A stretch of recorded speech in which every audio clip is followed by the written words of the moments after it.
jump or two.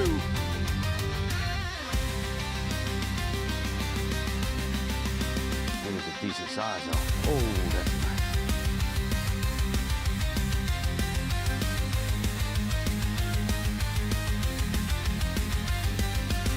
Oh, fish on. Fish on.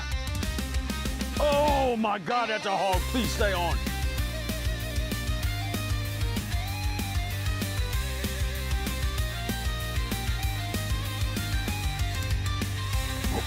Whoa. Whoa. Oh my God. Woo!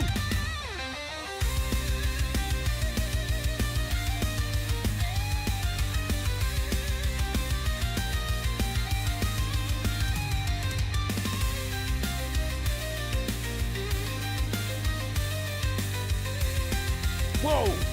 Whoa! Oh! Did you see that jump?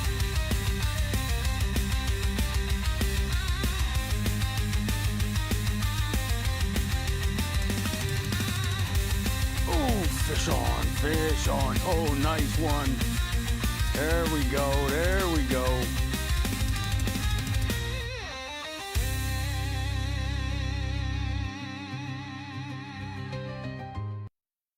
All right, welcome to Whiskey Tango Fishing, folks. This is our first live, so bear with us if we have any technical difficulties. We're doing an episode of Hook, Line, and Service today, honoring veteran and first responder anglers out there as a way to kind of recognize their service and also further interest in the hobby and sport of angling.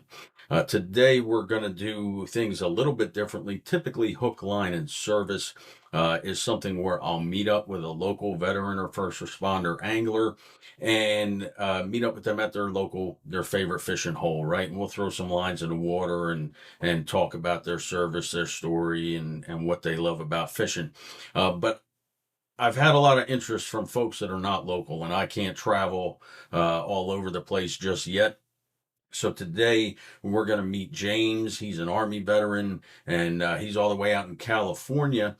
And we'll get with him. I'll bring him in just a second. In the meantime, if you like the shirts that you see, or you want some hats or anything like that, go to whiskeytangofishingco.com and click on the link where it says official store or join the WTF brigade. That takes you to our merchandise page as well.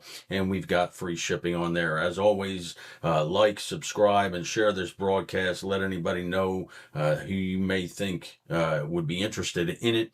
I'm trying to grow this channel, and going live is just one of those ways I'm trying out. So with that being said, I'm going to bring in James. And can you hear me, James? I can. Awesome. Welcome, man. So tell us a little bit about yourself. I did tell the viewers you are an Army vet, but tell us a little bit about your backstory and what brought you into serving. I was a military brat. My dad, my grandfather, both my grandfathers were in the service. Gotcha. All of my uncles on both sides served. Big military family, so nice. It was not so much expected, but we'll call it predestined, as you would say. I hear you. For me to go that route. Nice. And we've done pretty good. Nobody getting lost or anything of that nature. So understood. Were they all Army as well, like yourself? No. So there was some Air Force, primarily Air Force and Army. No Marines. Gotcha. No Navy that I'm aware of. That's sweet. No Marines. That means everybody was pretty smart in your family, because they call us crayon eaters. Yeah, no crayon eaters. Yeah. There's a bunch of those out here in California, though. Let me tell you, not sweet. So many Army veterans out here. But, yeah, well, you're in Southern Cali, right? Yeah, Southern California. Yeah. You're not too far from Pendleton, 29 Palms, all that stuff. Yeah, pretty. I'm basically in between all of it. Yeah, here in Riverside County. Oh, nice. we've got a lot of great freshwater lakes in the area that support, some really, honestly, some really good fishing. Really Um, nice. the Depending on what you're going after and what you're capable of doing in that area. So yeah. Gotcha. Now, are you originally from California? Oh no, I don't know if you can see the big orange power T here on Oh my yeah, hat. yeah, I yeah. uh, I come from Tennessee. Yeah, Nice. Knoxville, the East Tennessee area specifically. Sweet. I grew up in that area primarily. Lived there for a good chunk of my life, so Okay. I consider myself an East Tennessean. However, I was born in Texas. I will say that. Oh, nice. Okay. Well, Army military brat. brat, right? You tend to move around a lot and everything else, right? Yeah, absolutely. So, Sweet. uh, yeah, Texas roots, but uh, Tennessee raised for sure. Gotcha. Gotcha. Now, what brought you out to California? My doctor actually. Okay. I'm service connected Okay. through time and service, and things like that. Um, but doctors were essentially telling me you need to move somewhere more temperate. Gotcha. Cold weather flames inflames those injuries. It makes it difficult to function. Gotcha. So can't get more temperate than in the continental United States and Southern Yeah, it California. looks like you're having some beautiful weather out there. What's the coldest it got over the winter for you? 43 maybe. Wow. Okay. Low 40s. Yeah, Okay. maybe a little Okay. bit chillier when, on the rainy days. Rainy season tends to Un- be November to about right now, into February. Understood. Understood. That's sweet. So yeah, we were in single digits out here, and we just had a snowstorm with about 18 to 20 inches in New Jersey the weekend before. I think it was 2 weeks ago now, I and don't it's envy just you. starting to melt. No, I don't envy me either. You Um, can keep it. You can keep it. It looks exactly. good on television. I don't want to hear it. You can keep it. Yeah. I tell you what, I know spring's around the corner though, because it's in the 60s today. It's still overcast and cloudy. I drove past a few lakes yesterday, and most of the ice, if not all of it, had melted on a lot of the lakes.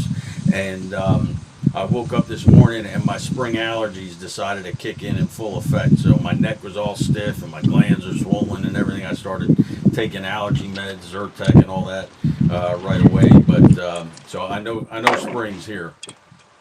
So, so what? How long did you serve for? 10 years actually. 10 years. Nice, Yeah. nice. Well, thank you for your service. Thank you for your service. What did you do in the army? I was a military police officer for the entirety of my career, actually. Oh, Uh, nice. 31 Bravo. 31 Bravo. Okay. Yeah, Marine Corps. I don't know what the designator is for MP in the Marine Corps, but you guys use like what is it like a 2-digit number and then a letter at the end, and ours is 4-digit numbers. Um, Yeah. so Yeah, we had, so for both Marines and, I'm so sorry, there's a dog in the background. that's all right. He's welcome. I got a dog Uh, in my background too. uh, for both the Marine Corps and the Army, they're both trained at Fort Leonard Wood, Missouri. Oh, sweet. So once your Marines end up graduating boot, they're sent to Fort Leonard Wood, Missouri to train side by side with Army MPs Oh, nice. through their AIT school, learning their basic functions of being a garrison and tactical military police officer. Understood. Understood. Awesome. Awesome. So, so you did 10 years, and you ended up getting out. You moved to California, where it's beautiful weather. And then now, did you get into fishing after you were in the service? What's your history with fishing? Like, what got you into it initially? Um, so fishing, living in the South, Tennessee, I don't know if you're aware, is has got one of the longest and largest shorelines in the Oh, really? continental United States. It has more shoreline to a body of water than the state of California as a whole. Wow. There's lakes and rivers. Some of the best fishing is in that area of the country when it Nice. comes to freshwater fishing, right? Whether you're going after crappie, if you're going after bass, catfish. The world's largest catfish fry Oh, is wow. in Paris, Tennessee. Oh, wow. Um, yeah, right there at Kentucky Lake. So um, doesn't matter where you go in that general area. There's really great fishing. So it's Nice. something I had to get used to coming out to California, where there's a lot of saltwater fishing, obviously, right? Yeah. But the freshwater is limited, and what you do have is it's very restrictive on what you can and can't do. So Gotcha. been a little bit of a learning curve for me. Gotcha. Now, did you ever, when you were younger, did you target specific species? Like, did you go after bass, or or you just went after whatever you felt like doing that day? I went after just the joy and peace of fishing. Um, Gotcha. for me specifically, Hmm. fishing is it centralizes my focus on one task. Um, Gotcha. it calms the noises in my brain, as it were, right? Gotcha. Gotcha. Um, the crazy monotony of daily life. Sometimes it can be overbearing and stressful, and you need something. Everyone needs something Like an to outlet. focus on. Some, Yeah, yeah. absolutely. Yeah. Nice. And for me, that's fishing and bowling. My two Gotcha. vices, as you could say. Gotcha. Gotcha. Now, was there a specific moment that you can remember when you were fishing that really got you hooked on it? Or did you just Believe, always kind of enjoy it from the beginning? believe it or not, yes, and it was while I was in service. Oh, really? So, yeah, um, I was stationed in Iraq at the time. Okay. Uh, we were in doing transport missions back and forth Gotcha. between bases. Okay. Um, and so one of these times on these trips, we got to go to Baghdad and in the Green Zone area specifically. I don't know if you've ever been, No, I haven't. but there is a palace there in the Green Zone. It's called Al Fawd Palace, FAW. Okay. Um, absolutely beautiful. From what I can remember, this has been quite a long time now. I'm showing Gotcha. my age, but for what I remember, it was one of Saddam's old elder son's homes that he Okay. used at one point in time. I could be wrong. That's what was told to me, and that's what I remember. Right. Gotcha. Um, but the palace itself was encompassed by a moat, Really?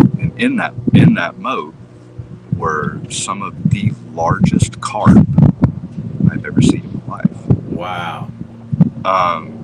And the story goes, again, this is you know how the private news network runs. You know what I mean? Exactly. Yeah. Things get You don't know embellished. what's true and what's not. Yeah. Exactly. So the story goes is that Saddam and his sons used to feed these carp the bodies of their enemies that they would deal with, right? Gotcha. Gotcha. And so they had signs along the banks of this moat that said, "Do not swim, do not go in water, danger." Right? Huh. So in the story, it gets embellished. It keeps going. So sorry, we got a big old wind gust came through. Oh Uh, wow. it would get embellished over time, right? So you don't know what's real, what's not. But everyone stayed away from the water. Um, now, we had probably 4 days that we were staying there in the green zone until we had to head back to um, our fob. Okay. So, me, we're not a bunch of country boys, right? We see fish the size of a toddler, right? You're gonna go On try and top of catch the them. water, we're going to need to do something, right? So we start asking around all the locals. You guys got fishing poles? No, no, fishing poles. We tried for 2 days. We could not find anyone that had anything close or relatively useful that we could use as fishing tackle. Gotcha. So finally, on the third day, we ended up getting this village elder that had come to the fob and brought one of his daughters, granddaughters, something young for medical treatment. Okay. And he had overheard us talking about this these fish that Gotcha. we wanted to try and catch. And he goes and he looks over at us. He goes, "You have gun? Shoot the fish. Go grab the fish." No, we're in the green zone here. No, Yeah. go shoot the fish. No. So he goes, and I kid you not, he goes and stands up, walks over to the water, gets in the water, and just grabs one of these big carp By the hand. by with his hand by the gills, and then just yanks this thing, throws it over his shoulder, and then walks it out. Wow. One fish. It was hilarious. So ever since That's pretty then, cool. yeah, fishing's always been something that I've enjoyed since I was a kid. So Gotcha. now more than ever, now that I'm older, uh, sports tend to inflame those injuries, whether it's hot Yeah. or cold. Yeah. So I can't. I'm not young anymore. So it's a young Yeah. man's game, and we'll leave it to them. Exactly. Yeah. I'm not as young as I used to be either. I got a lot more chrome going on right now than I did in the past, and I'm getting a uh, little myself. Yeah, it's coming yeah, in. yeah. It's I fight it every step of the way, but I had a time just last summer. I was just standing there fishing, and the next morning I woke up and my right knee was swelled up like a balloon, and I thought I didn't do anything. Like, am I really getting that old? It's like I turned 51 and my warranty expired, right? So, and but hey, you do what you can for as long as you can, right? And you fight it every step Oh of the yeah. way. But we're all going to lose that battle eventually. I don't plan on going out gracefully. That's for sure. Um, No, but absolutely not. so what do you fish for now? Do you fish for a specific species? Do you have favorites fish types of fish you like going? Do you do saltwater? Like, what type of fishing I do you do out there?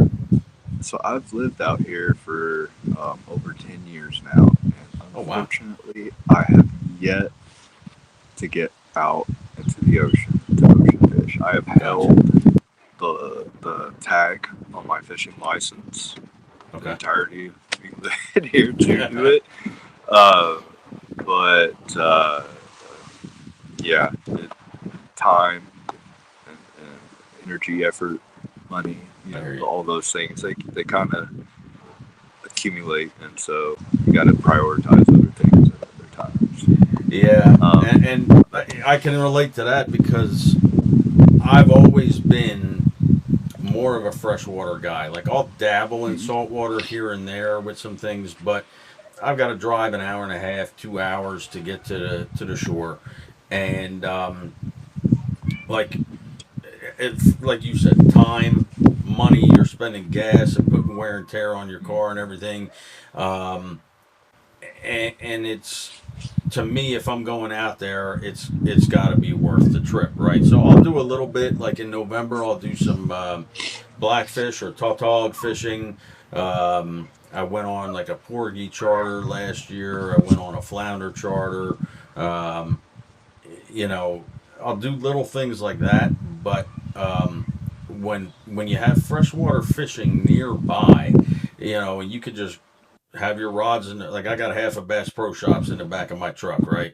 And I just I just hop in and I go. I got my favorite lakes, or if I'm driving around somewhere and I see a lake I want to try out, I'll go throw my rod in and give it a shot for a little bit. But it's a lot more convenient freshwater fishing, Yeah, and I love fishing for bass. That's my favorite. same here. I like like catfishing is fun too, um, depending on the species you're going after. Gotcha. Uh, but the striped bass in this area Hmm. specifically, they get monstrous in these Really, lakes. Yeah, they I stock ha- them too. So really. yeah, Now see, yeah, everything is stocked here. they have weird striper regulations out here. I think, and don't quote me on this, but I think like last year you could keep one fish and it had to be between 28 and 32 inches long. Like, and to me, it's like I'm not going all the way out there, putting the effort in, and you know what I'm saying. Like for one fish, and it's such tight parameters and everything. But there is some nice striper fishing on the Delaware. I know catfish. That's supposed to be real nice. There's some spots on the Delaware for that. There's even some good spots on the Delaware. They say for muskie, but the muskie tend to just laugh at me, right? They call it the fish of 10,000 casts, and I'm at about 47,000 casts, and I still haven't caught one, right? So, I've never caught one. I've heard stories. yeah. I've never caught one. Do you guys have them out there? I don't believe so. Okay. I believe they enjoy the colder waters, if I'm not mistaken. They typically do pike, pickerel, muskie, all same family. But there's some decent spots like North Jersey and stuff like that I used to go. I just can't get to them as much anymore since I moved down South Jersey after my father passed and I bought his place to keep it in the family. So, um, but yeah, I do like going for muskie. It's just I've seen them breach out of the water like a great white hitting a seal. I've seen them launch Oh out of the wow. water doing that. I've seen them swim past with their head above the surface. And I was like less than 5 feet from them in my kayak, and they didn't care that I was there following them, right? But catching one, totally different story. Haven't been able to catch one yet. So, what other stuff do you go for besides bass, or is that the main one you target? We have bluegill here. Gotcha. If you're really trying, like actively trying to get a good size catfish that you want to keep, Hmm. um, doing some bait fishing for some bluegill Gotcha. tends to work out real well. A lot of the lakes here in this area don't allow live bait Okay. from out. That's outsourced, right? So you can't bring in minnows that you could purchase at Walmart or whatever back in Gotcha. Tennessee where I'm from. Yeah. Um, it's everything is very highly regulated here, Okay. and part of the reason is that um, many, if not all, of the lakes here are part of the water supply for that area. Understood. So they have to keep it within certain parameters. That way, when it gets to those cleaning facilities and plants, to make sure that that water's safe to send out. Gotcha. Gotcha. The, And that yeah, makes sense. There are some areas here where you can't and everything else. So you have to basically catch your bait at that lake that you're fishing at. Yeah, and another thing too is like if you're using a vessel. So say you have a boat or a kayak Okay. or a floating tube, right? And you went today to one lake. You can't take your vessel out of that lake and then go to another lake that same day. You have to wait. I think it's a week, I believe, before you can get into another body of water. Gotcha. Uh, Zebra mussels are a big issue out here. Yeah, yeah, they're an They invasive species out here too. Zebra mussels and I think well Jersey you can't use gas motor for anything anymore. You use electric motor or self powered like a kayak. Um, and general rule of thumb, I don't know if there's restrictions and I don't know if there are restrictions as far as when you can put your boat in another body of water, but it's just like general. It's supposed to be general practice that when you take your watercraft, whether it's a kayak or a boat or whatever, out of a body of water, that when you take it and you hose it down and clean it down, and Yep. not just like you said, invasive species like zebra mussels, but you got algae and other microorganisms and everything else that you don't want to transport from one body of water to another. So um, it should just be general practice. I don't know the regs. I got to look at it, but I know I always did with my kayak. I would hose it down and make Mm-hmm. sure it wasn't all gunked up, and I usually would dry out. So when it's in the sun, it's drying out. That sun beating on there, we usually I think will kill everything off too. You know, Usually, yeah. but so you go for bass, you go for bluegill, you do some good catfishing out there. Uh, it's hit or miss. Gotcha. There is a place that's fairly close to me Okay. that I absolutely refuse to go to. It's a little, they call it a lake where I'm from. It's a pond. Um, that they do nothing but stock catfish Oh on it. wow. And I don't want to like um, name drop any place. So Gotcha. Yeah, what I'm don't give up talking your about. spots. Well, that they that's all they do is they stock catfish in this little pond, and they've Okay. got you know campsites all around this little again pond. They call it a lake. It's a pond. It's a pond. Uh, but you can take your family out there with camping equipment or a little RV or something, post up, and you can fish. And You do know, some catfishing. they, yeah, they have limits and everything, but it's a good place to take the young kids when they're first trying to learn and you want them to have some success in in, Yeah. in their first tries. Um, but when it comes to the larger bodies of water, Hmm. um, they get selective. They're kind of they get moody. Let's put it that way. The Uh, catfish. oh yeah, yeah. There's some guys. I haven't figured it out. And I don't know. I must be doing something wrong here in Southern California. Um, but I think I've only caught one catfish my entirety that I've been out Oh here, and I wow. wasn't even fishing for catfish, and it was with a little rooster tail. It wasn't even with an actual catfish bait. Oh Throwing wow. a ultra light with a rooster tail, Oh wow. and all of a sudden I've got like this little 2.5, 3 pound catfish on it. It's just It's bending funny. that Like rod over. people think that catfish are just like scavengers, but they're predators, right? They'll go Yeah, after. yeah, Last yeah. summer, I was fishing at a lake and I was fishing from the bank, and there were two guys out there in kayaks, and the one guy drifted off towards like the far end of the lake, and his buddy who was here visiting was closer, and all of a sudden he he's screaming, hooting, and hollering, and all kinds of expletives are coming out. And I thought he had a big bass because they were using spinner baits, right? Mm. And not the inline spinners, but like the ones with the willow blades and Colorado blades, and like almost like a jig head type. Oh, So they're okay, yeah. using the spinner baits, and he's hooting and hollering. He gets this fish, and I thought it was a bass, right? So I said, you got a good bass there? He goes, I don't know what it is. I said, what do you mean you don't know what it is?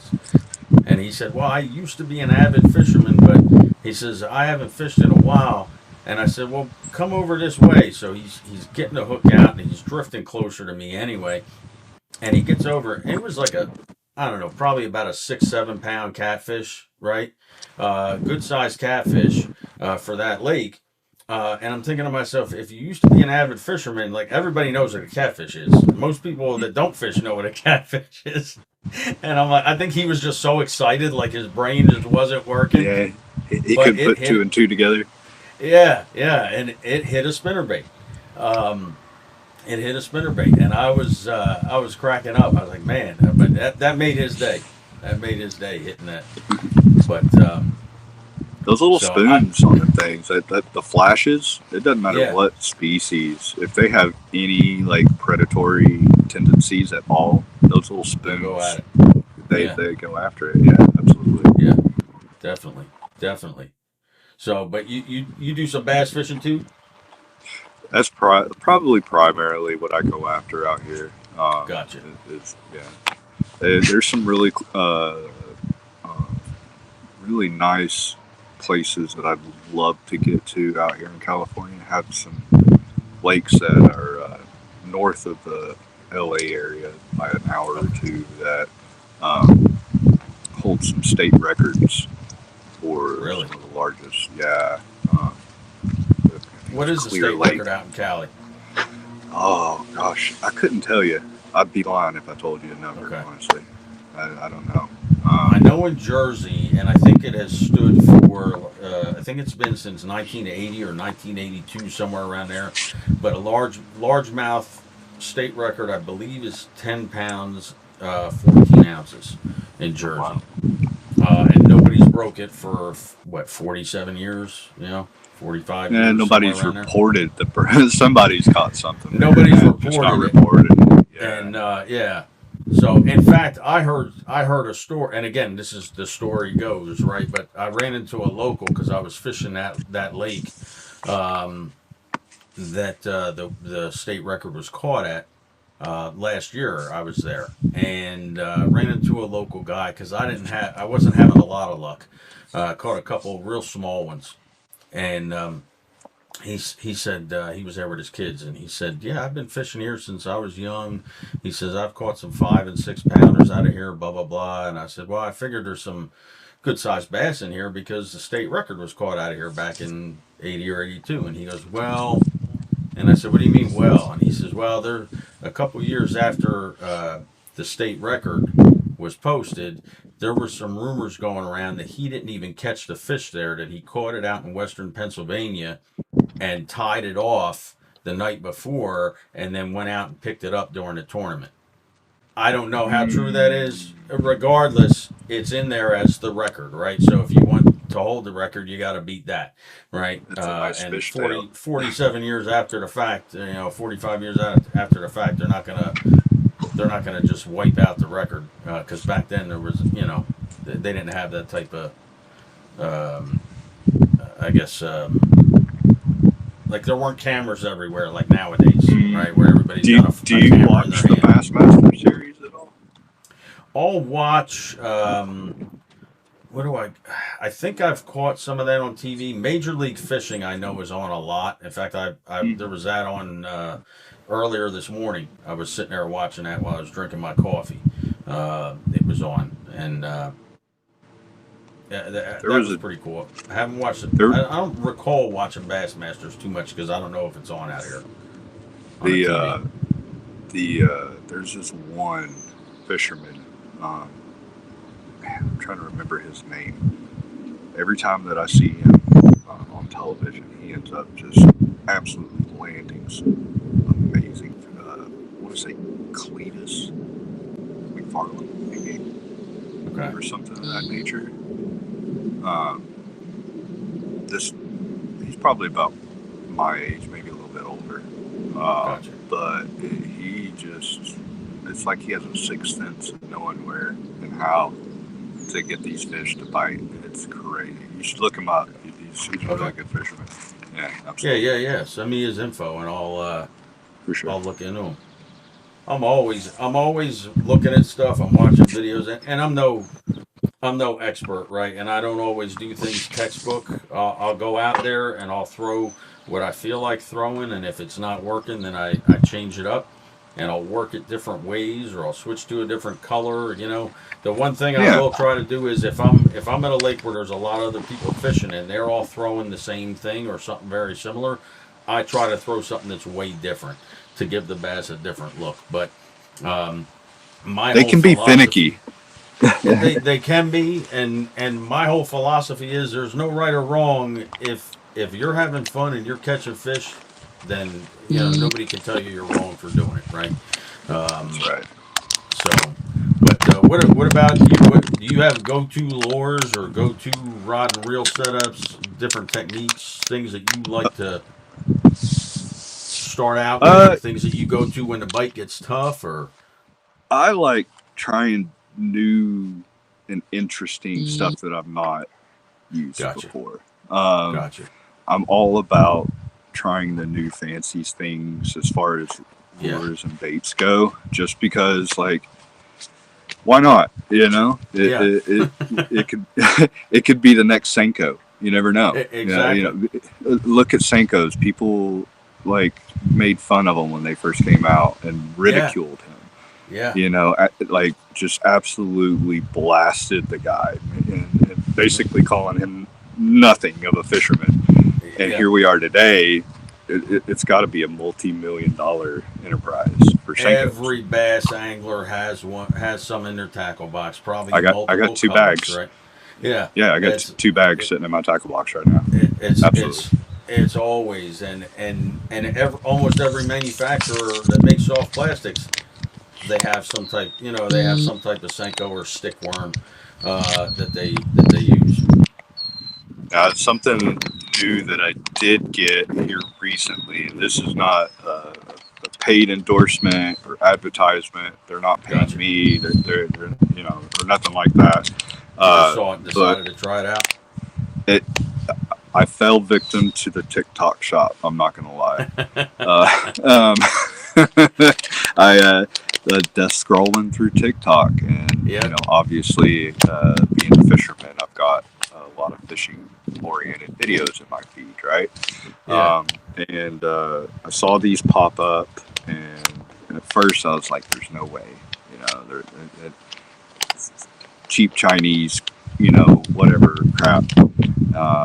And then it kept coming up, and so I'm going to show you this stuff. It's called Invincicore.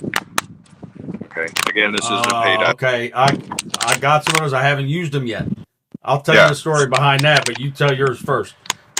So I don't know if any of your viewers have seen these or used them. It's honestly a pretty cool little product. Okay. I got the single color, so it comes in a little bag, right? Okay. But they have sets, multiple different colors, and different ways that you can essentially build your own bait. So Okay. first off, it's going to come with the dye. Okay. Let's see if I can get that up. Okay. So it's like a dice bait. It is a dice bait. Okay. So if you've ever heard of or seen Dungeons and Dragons, Yeah. that's the multiple side die that they use for playing the game. It's Gotcha. the same shape. Okay. Nice. The kit also comes with a couple of these. These are your ribbon threads. Okay. Okay. So what you'll end up doing is you pinch off a single thread and you just pull Oh, it off. nice. See if I can do this on camera without making a fool of myself. And then the kit also comes with a needle. Okay. Right? So this needle is what you use to go through your Perfect. dye. On that needle, you'll see the eyelet. Mm-hmm. Now that And does eyelet, that open and close? it does open and close. Let me see if I can get that on Let's see. camera for you. So it Oh, swings sweet. back. So the way I understand, or the way I do this, everyone's going to do it a little bit different. Go ahead and put that loop back on your eyelet, Gotcha. and then you're just going to shove that through the dye, Okay. like so. And then take one of the ends of your strand. Mm-hmm. I usually do it about an inch or two from the beginning of it. Okay. Grab that, and then I push it with my fingers off of the hook, and then I pull out. Once you get Okay. a little bit of a loop going on, just pull your strand, Oh, nice. And then you and just then thread it through and make multiple different, nice. different angles. Um, a lot of the guys that I've seen on TikTok and YouTube that use this have had success. Okay. I've had some success with it as well, albeit it hasn't been any PBs or anything. But for whatever reason, I'm not entirely certain as to why, uh, the bass love the color purple here. Um, Local fishermen, when I first moved out, I wasn't having any success. I was getting really Okay. frustrated. And a fellow fisherman, who actually was a fellow veteran, another devil dog, uh, gave me a couple of purple Senkos. And he said, Okay. Texas, rig these up and throw it out. And he goes, you'll catch something, I guarantee you. Sure enough, second cast out, and I hook up with like a 3.5 pounder, right? So, Oh, for nice. whatever reason in this area, they love the color purple. So, I tend to try to uh, stick with a purple or something with purple in it when Gotcha. I'm going for the bass in this area. They eat it up. I don't know why. I have no idea. And it's funny you mention that because like different bodies of water, the fish react differently, right? Depending on the water clarity, depending on the conditions, depending on their native forage, right? So if it's a lake and there's no shad in there, but there's a ton of bluegill, then I tend to stick with the bluegill colors, right? Um, Mm-hmm. I try to stay. When I was younger, I went crazy with all different kinds of colors, right? But then somebody mentioned to me one time, it took me a while to learn it, but they mentioned, sorry, my camera just automatically engaged AI tracking for some reason, and I don't know why it did that. Um, but that threw me off. So I was going crazy with all these colors, and somebody said to me, he says, a fish doesn't look and go, that's a really cool color. I'm gonna bite it, right?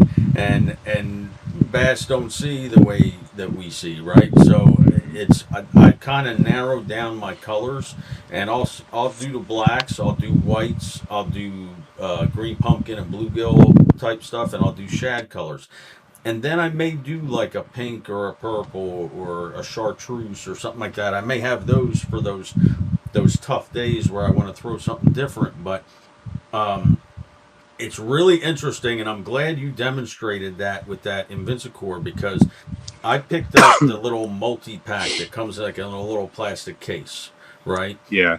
Because I had seen. I don't know if it was last year or the year before, but I think OSP might have come out with the first dice baits.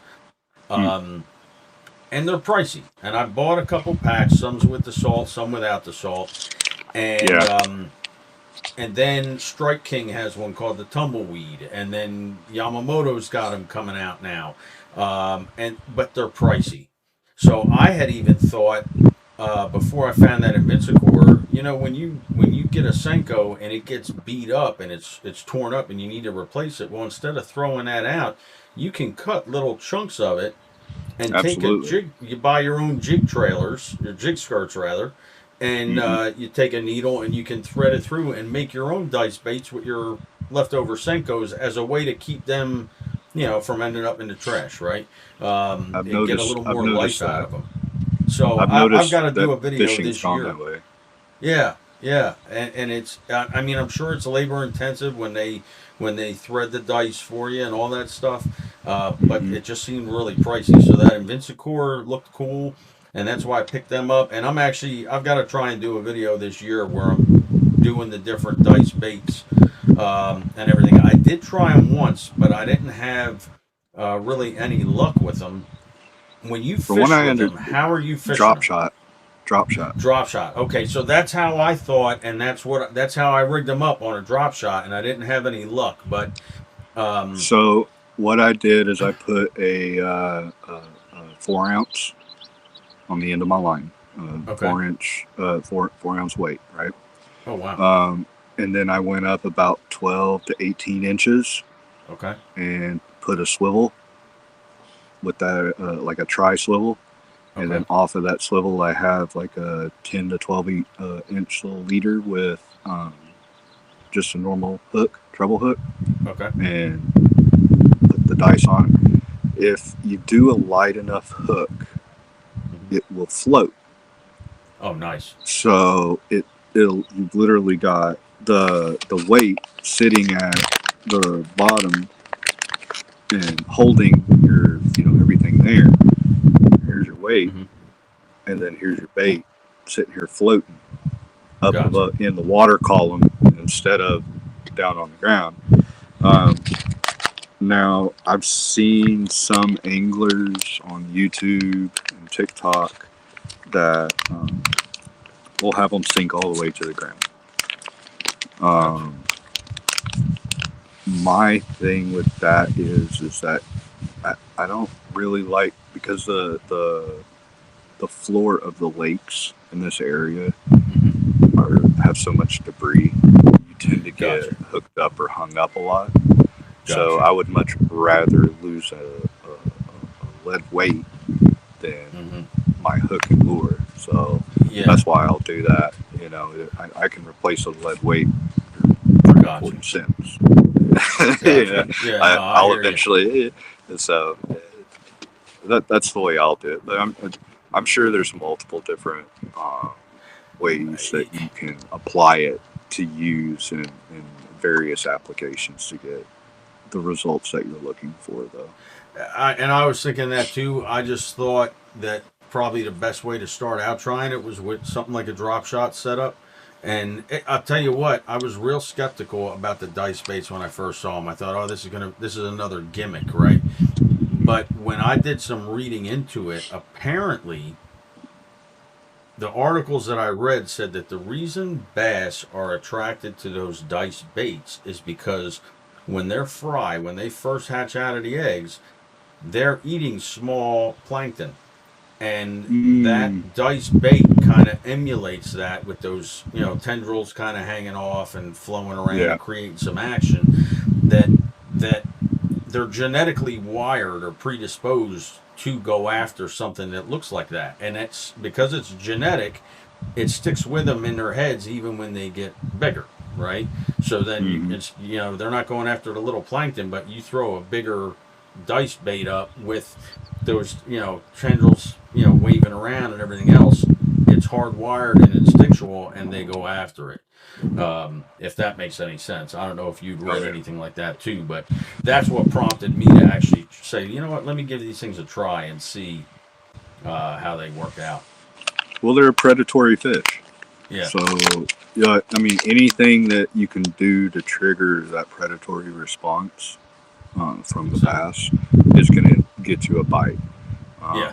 What a lot of what holds most anglers back that I have found or that I see is not being able to read the weather Hmm. and ascertain which different types of baits to use for that particular weather, whether it be top water or um, a Texas rig, drop shot, what have you, with whatever bait. Gotcha. Um, you, you'll have guys that they have super big success on certain days with a certain type of bait, so that's what they stick with, and then they don't understand why they're not having success on days that it's different.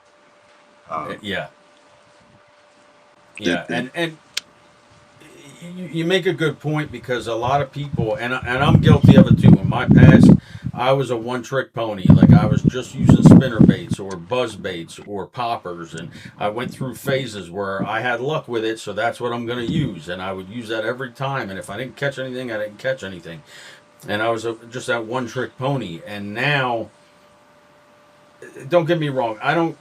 You can get real deep into the weeds with everything. Like you read about if the mm, barometric pressure is rising, or if it's stable, or if it's dropping, or if it's a full oh moon yeah, or a new moon, and if it's right around get moonrise, or nerdy. if your favorite color is Absolutely. blue and it's a Wednesday, then you should throw Hmm. this bait. And you can get real down into the weeds, and a lot of that stuff historically hasn't worked well for me. Even like bite times when they talk about feeding windows, that Yeah. stuff a lot of times when I'm in a feeding window I'm not getting anything, but I'll get stuff a half hour before or after those feeding windows, and the bite comes alive, so it's like weird. But you have to be you have to be flexible enough and willing enough to try something different out, or whether it be working that particular bait in a different way because the Hmm. conditions are different and you're not getting bites, or switching to a totally different bait. Right? Everybody has their favorites, and I'll go to a lake sometimes and go, you know what? I know I should be throwing this right now, but I feel like throwing this. I haven't thrown a Hmm. chatterbait in a while, right? So I really want to just throw a chatterbait and just see if I catch anything, and I'll give it a try. But if I'm not getting any bites, then I'm going to switch my location, or I'm going to switch up the lure. I'm going to do something different, right? Because it's Hmm. a lot of times it's about showing the bass a different look that triggers them to want to bite the lure, right? And that's the whole Yeah. fun of fishing with lures. Like I'll use live bait only if I'm taking somebody new, or if I'm taking a kid fishing, because I, Hmm. I want to almost guarantee that they catch something, so they get bit by the bug, and we're furthering that next generation of anglers, or getting some new people interested in the sport and everything else, and all that. But yeah, we're getting some comments here. He's Bugsy Craft, where it says light temperature and pressure matter even in the fish tanks, and Absolutely. I'll look at that stuff too. I do look at it, but I don't consider it gospel, because if I'm doing everything it says I'm supposed to be doing for those conditions and I'm not getting bit, I'm going to change it up. Does that make sense? Hmm. The way I Yeah. explain it. And I'm not textbook every time, right? I do things my own way, and like I said, if you're having fun and you're catching fish, that's all that really matters. But Is it spawning season for you there for the it bass? is getting ready. So I went out the other day and I used this castable sonar since I'm stuck on a bank, Hmm. and it's by a company called Deeper. That was the first video I ever posted, was a review on it, and so it'll mark everything just like a traditional fish finder will, but it Yeah. will also you can do a simplified version where um, it just shows you the hard bottom, and it shows you the like it'll mark fish as an actual fish icon, right? Oh, Instead that's of nice. instead of you having to decipher arches. But in addition to that, it'll tell you your depth, it'll tell you the water temperature and all that stuff. So I took it last week. I was passing by one of my favorite lakes, and most of it was still ice covered at the time, but there was a section that was melted and open, and I kind of threw that out there, and the water temperatures were like 43, 44. So That's not bad. Yeah. with the weather we've had since then, and a lot more of the ice melting, I'm thinking we're either at or getting close to that 50-degree mark. So we should be getting into pre-spawn. If we're not in it already, we should be getting into Yeah. pre-spawn, and those bass should start moving up from the depths Yeah. It's into those spawning shallower season right flats now. and everything. Yeah, and they're going to try and Yes. fatten up before the spawn and find their bedding areas and all that stuff. So, um, Some of the social media posts of the fish that these guys are catching in the local lakes right now, oh man, monsters. The really, striper, especially. Yeah, really that's probably what I'm going to go after next time I go out is some striper. nice. They are just they're like the size of my toddler, man. They're huge. they, they That's yeah, sweet. so That's sweet. Now, do you guys have tautog or blackfish out there? That's a saltwater uh, species. I wouldn't know. Again, Okay. I've never saltwater fished. Okay. I've always wanted to. I don't know anyone that does saltwater fish that I could go with that can kind of Gotcha. help guide me on what to Yeah. not to do and look for. Uh, I'm not the type to walk in blindly to anything, and so No, me either. when I'm not 100% on something, it makes me very nervous. So Gotcha. I don't Gotcha. tend to I don't tend to put myself in those situations. Gotcha. Gotcha. I had a buddy of mine. He was an old contractor that I used to have do a lot of work for me at one of my jobs, um, and he said, "Hey, you need to come down and go tog fishing with me." And I said, "Off the jetty." And I said, "Well, I don't do a lot of saltwater. What is it?" And he told me about the rigs and everything. And they basically use these little green crabs, and you cut them in half and run the hook through it, and they're on like a jig, basically like on a weight. It's like you got a drop rig with a Yeah. dropper loop and a weight, and then you got the hook on there, and you're tossing them out. Well, they like hanging out around the rocks and everything. So you're on the jetty, which is all rocks, and we're tossing out. Well, when they bite, you just feel a little tick tick, right, on the line, and you got to swing high and real fast because they try to take you right down into the rocks and break you off. So Oh wow. it's a fun fight. Even the smaller ones, they feel like tanks because they just Mm. have this power and they just pull straight down into the rocks, and and if they get down in there, you're probably I have once or twice I've gotten them out of the rocks, but most of the time I end up getting broken off, because the rocks just shred away at the braid and everything else. What's But your what kind of what brand of braided line are you using? Don't mind me asking. so I don't use much braid, right? A lot of bass fishermen around me use braid on a lot of their setups. Mm-hmm. Um, I'm a straight fluorocarbon guy when it comes to braid. That's just how I am.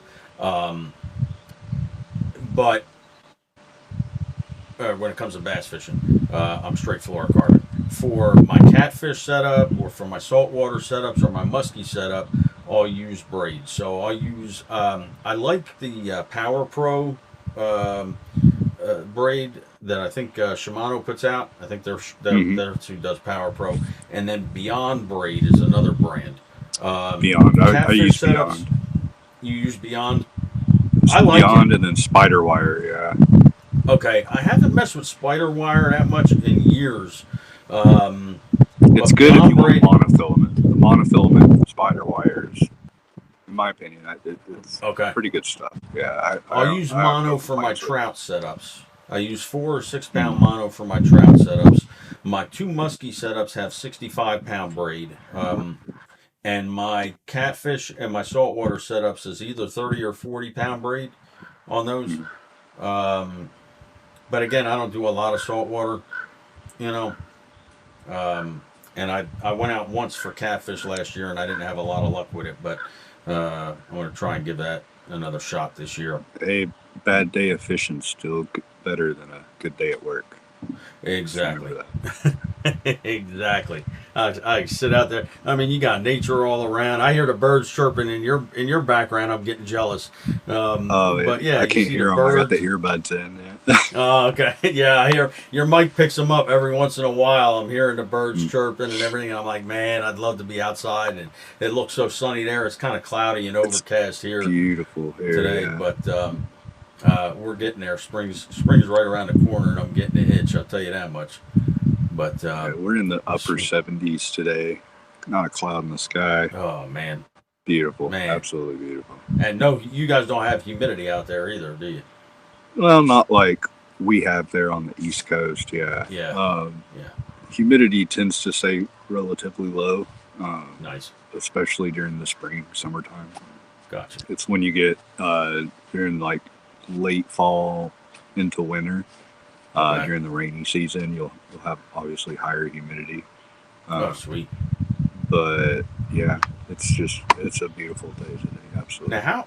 how far of a drive are you from like the Phoenix, Arizona area?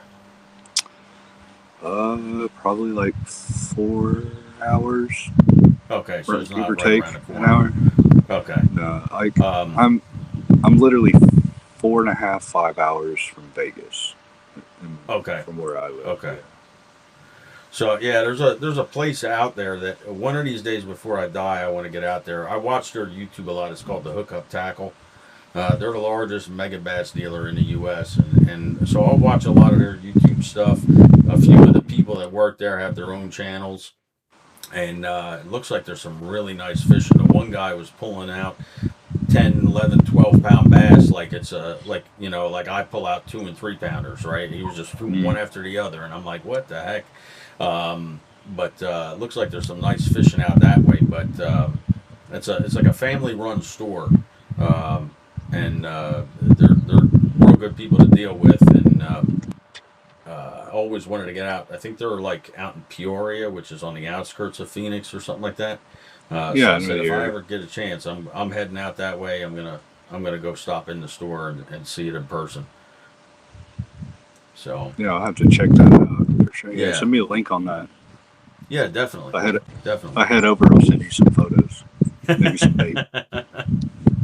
definitely, definitely. Yeah, they've got a lot of hard to find stuff on there. I'll get stuff from Tackle Warehouse. I'll get Bass Pro Shops, and everything. But if it's hard I to had to take find and I can't find it anywhere else, a lot of times they have it. I had to take Bass Pro Shop off my mailing list. They would send me like 4 emails a day. Oh wow. It got really aggressive with like Oh wow. sales and stuff.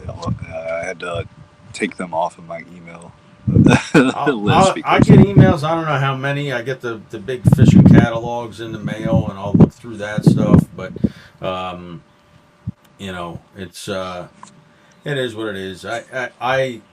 It's funny. I used to fish with just one rod and reel setup, and it was a spinning mm, setup, and that was it.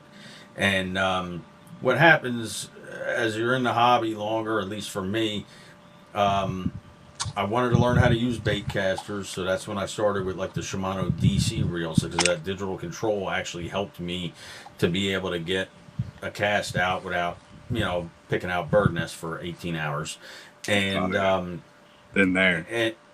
you branch out, and then I'm lazy, right? So I want to spend my time fishing and not retying. So then I would get different setups for different techniques or lures and things like that, and then you end up with, like I said, half a Bass Pro Shops or whatever in the Hmm. back of your truck because over the years you're adding. Oh well, now I'm going to get a setup that I'm going to use for my crankbaits. Now I'm going to get a setup that I'm going to use for my jerk baits or my chatter baits or Yep. whatever else, and you have your favorite setups and you build your collection from there. But so it's an addiction, and it's you know It can be that's for for sure. sure. Yeah.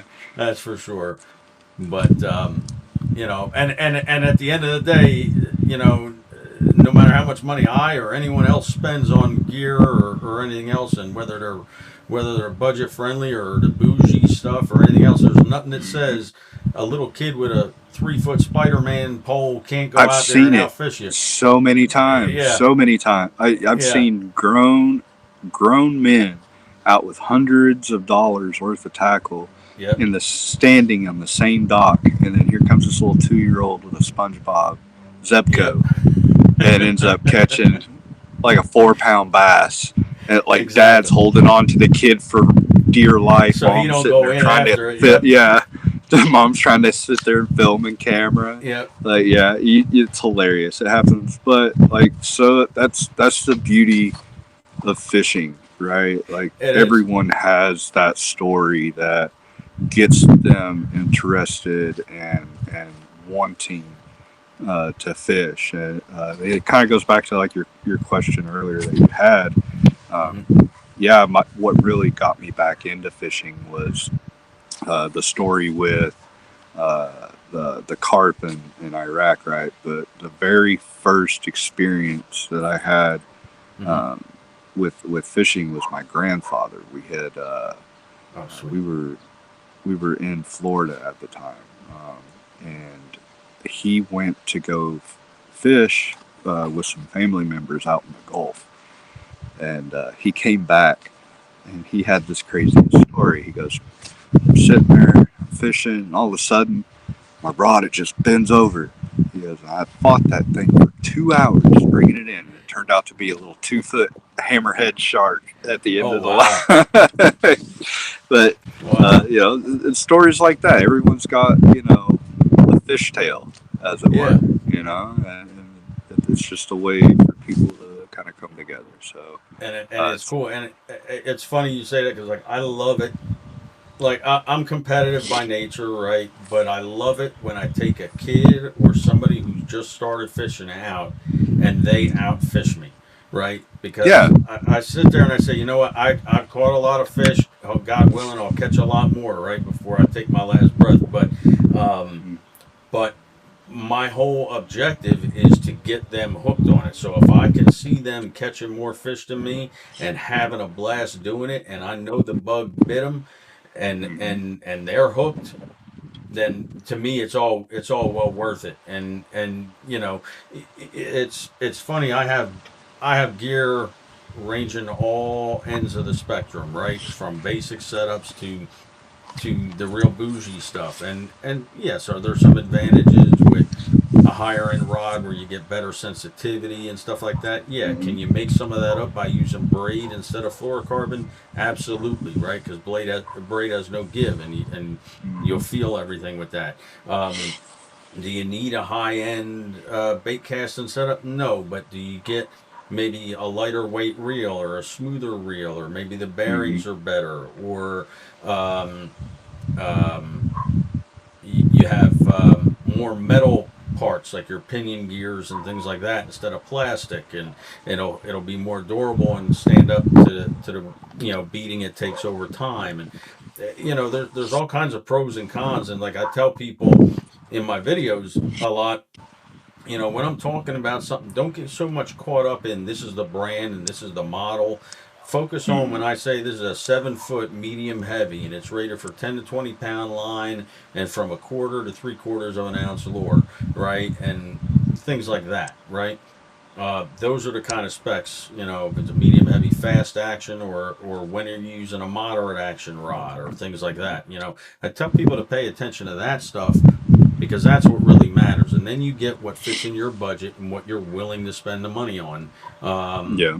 and as long as you like it and you're happy with it, then again, people can't tell you that you're wrong. If you enjoy Now, it and you're catching fish, what kind of go ahead. grease do you use for your spinner reels?